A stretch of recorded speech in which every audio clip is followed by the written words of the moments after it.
So let's now drill into that main story of the day, industrial action. Only 1 in 5 trains are due to run today following the latest walkout by staff.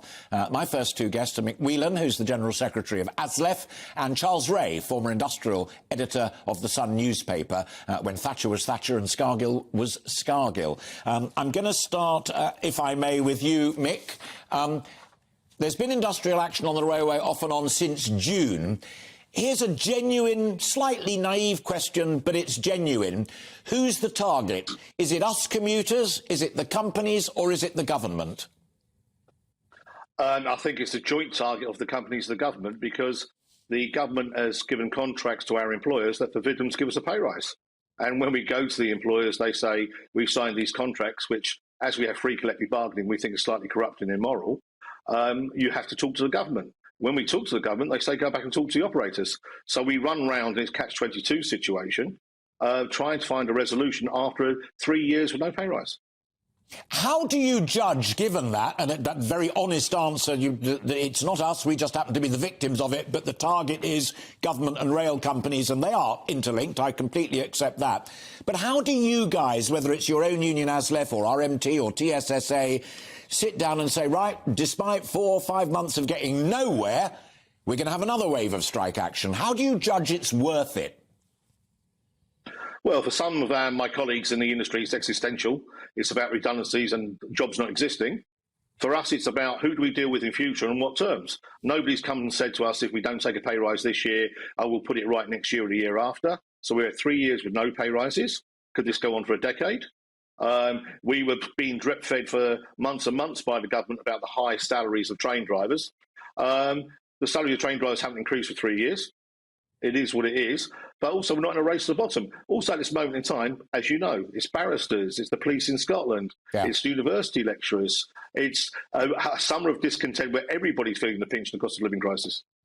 Let me put one final point to you, and then I'm going to bring Charlie into the conversation. James sent an email in which I read out just before beginning our conversation, in which he says the RMT, but if you'll forgive me, let's say the rail unions generally. Please. Don't understand that I, says James, have lost £300 worth of work this week because I can't get to work. It's ridiculous. What are they doing? If you lose James and me and everybody else who are neither government nor rail company, you've got a real problem, haven't you? Well, we would, and I'll make this point to you.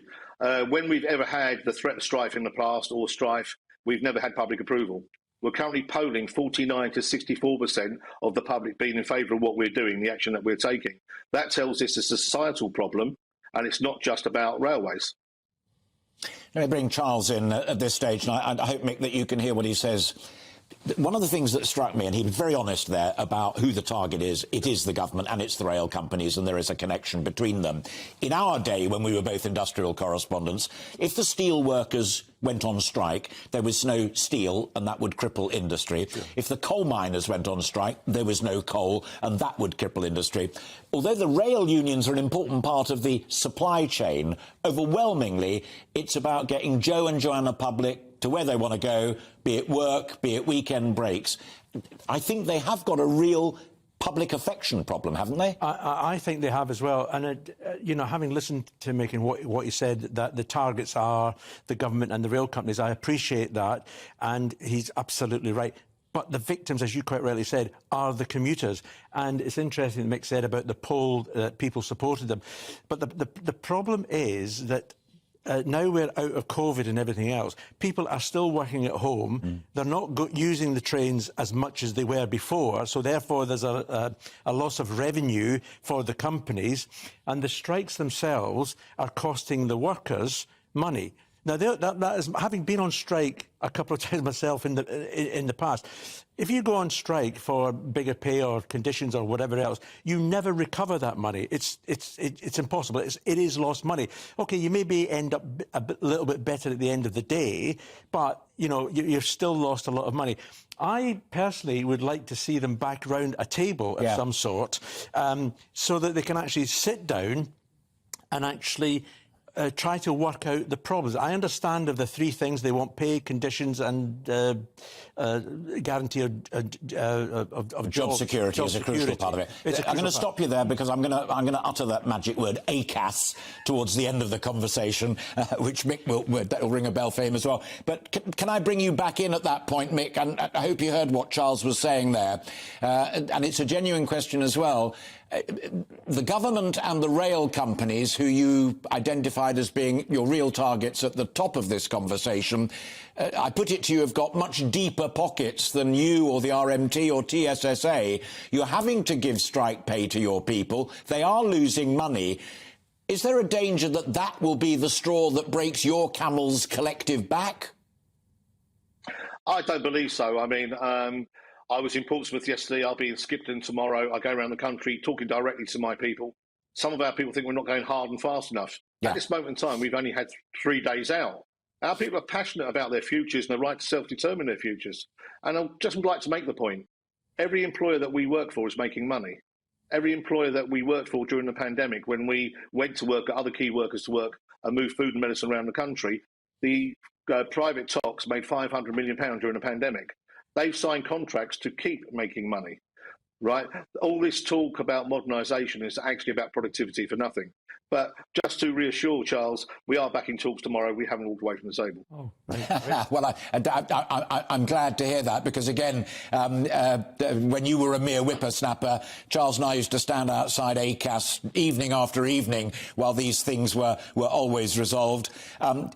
Does this government, this Tory government led by Liz Truss, want it to go to arbitration? I thought the Anne-Marie Trevelyan intervention, when she got the Transport Secretary's job after Grant Shapps was moved out, was potentially positive. She tried to talk to you guys, she tried to talk to the rail companies as well, but that's gone quiet. Deep breath, isn't it time that all of you just gathered around at the Arbitration and Conciliation Service and said, look, let's negotiate. No one's going to win this one. Let's go for a score draw. I think it's too early for that at this moment in time, and it's too complex. One of the problems, as you know, you've highlighted, is the fractionalised nature of the industry. I've got drivers in several companies, up to 3 sets of drivers on different terms and conditions, different rates of pay. This isn't as simple as a one-size-fits-all solution. It's incredibly more complex than that. You said we're not at that point yet. One final question to you, Mick, and thanks for being as candid as you have been. Why don't you go for an all-out strike? Are you not allowed to legally, or do you not think you've got your members' support for that? Just down tools completely until it's resolved. Because you know, and you know from the conversation we had in the past, Alistair, that I spent 85% of my time actually trying to get investment in the railway, growing the railway. I want a greener railway at the centre of our future, what we're going to do in this little island 800 miles long. And we're not targeting the public. We're making that quite clear. What we're doing is raising the profile of our concerns and wanting people to listen to our voice. So we're doing it in a sustainable, calm manner, right? Trying not to hurt all the other people that have been on to you, that get impacted on a day-to-day basis, going to their hospital appointments, trying to go to their sporting events, trying to go to work. We're trying to manage it in such a way as people understand our cause, stay with us, right, but also realise that we have to do something. Yeah. All right, Mick, great to talk to you. Keep in touch, and thank you very much indeed for being so honest there. Really good to talk to you, and we'll talk again, I hope, very much indeed. Final couple of minutes with you, sir, if I may. We're not yet at the point where we want to go to arbitration. That's quite chilling to hear. It is quite chilling to hear, and he made a very valid point that the companies that his workers work at are profitable companies. They make quite a lot of money, so they could afford, let's be honest about it, they could afford to up the offer. The problem he has got is that there are other people in the pipeline who want industrial action because, you know, they too are suffering and have lost money. But their companies are nowhere near as profitable as the rail companies. So if the government or the rail companies give in to the railway workers, well, then you've got open season. But as I understand it, the rail companies are only, in inverted commas, profitably because the baseline is taxpayer subsidy. I mean, they all get a huge amount of money from us. And if the taxpayer ultimately says, do you know what? Enough is enough, then Truss will sense that, Kwatang will sense that, and the tap may start to be turned. I agree, and it'll be interesting as well if these strikes carry on, how that public support for the rail workers. Will it still be at that level or not? I mean, knowing that I was coming on the programme and you posted a tweet this morning, well, my Twitter account, as a result of it, I would say that 90% of the people who responded to that tweet are saying, let's get back to work. We're fed up of these strikes. So I know it's not a scientific poll, but, it is, people are getting fed up with these strikes.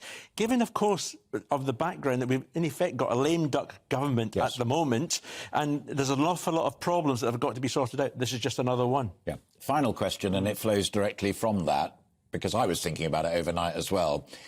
If I was Liz Truss or a Conservative Party manager, a little bit of me would quite like the fact that this is trickling on, because it puts Starmer and Labour in a very tricky position about who can attend a picket line, who can speak in favour of strike action. I couldn't agree more, and we've already seen Starmer and the upper echelons of the Labour Party, taking action against Labour MPs. Sacked his shadow transport spokesman. Sacked the shadow transport spokesman for appearing on the picket lines. Yeah, she's probably sitting there thinking, well, let this go on for a bit. They cannot be seen to support it in the way that they would like to support it, I suspect.